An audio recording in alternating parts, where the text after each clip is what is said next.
पंजाब में चुनाव प्रचार का शोर थमने के साथ ही विधानसभा चुनाव के लिए मतदान की उल्टी गिनती शुरू हो गई है। 20 फरवरी को सुबह 8 बजे वोटिंग शुरू होगी, जो शाम 6 बजे तक चलेगी। चुनाव प्रचार के दौरान सूबे में सभी दलों ने वोटरों को लुभाने के लिए हर तिकड़म आजमा ली है। इस चुनाव में प्रदेश में उन सीटों पर सबकी नजरें हैं जहाँ से अलग अलग सियासी दिग्गज मैदान में हैं।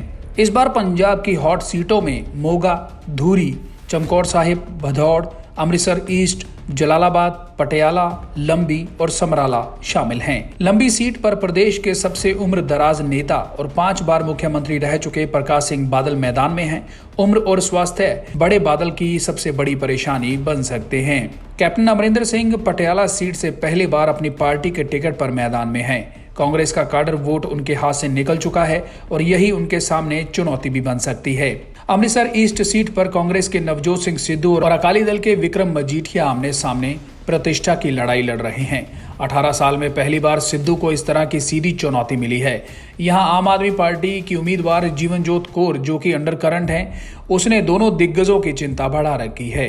मौजूदा सीएम चरणजीत सिंह चन्नी 2 सीटों भदौड़ और चमकौर साहिब से चुनाव लड़ रहे हैं।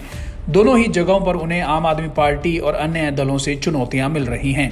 आम आदमी पार्टी का सीएम चेहरा घोषित किए जा चुके भगवंत मान संगरूर जिले की धूरी सीट से चुनाव लड़ रहे हैं।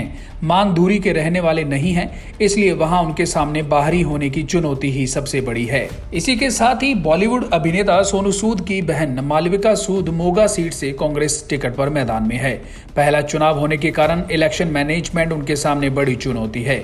उधर जलालाबाद राय सिख बहुल इलाका है और यहां से जट सिख सुखबीर बादल अकाली दल के प्रत्याशी हैं। 2019 में उनके सांसद बनने के बाद यहां उपचुनाव में अकाली उम्मीदवार हार चुका है। बदलाव की बयार उनके लिए बड़ी चुनौती हो सकती है। इसके साथ ही समराला सीट, जो कि लुधियाना जिले में है, वहां पर किसान आंदोलन का बड़ा चेहरा रहे बलबीर सिंह राजेवाल मैदान में हैं।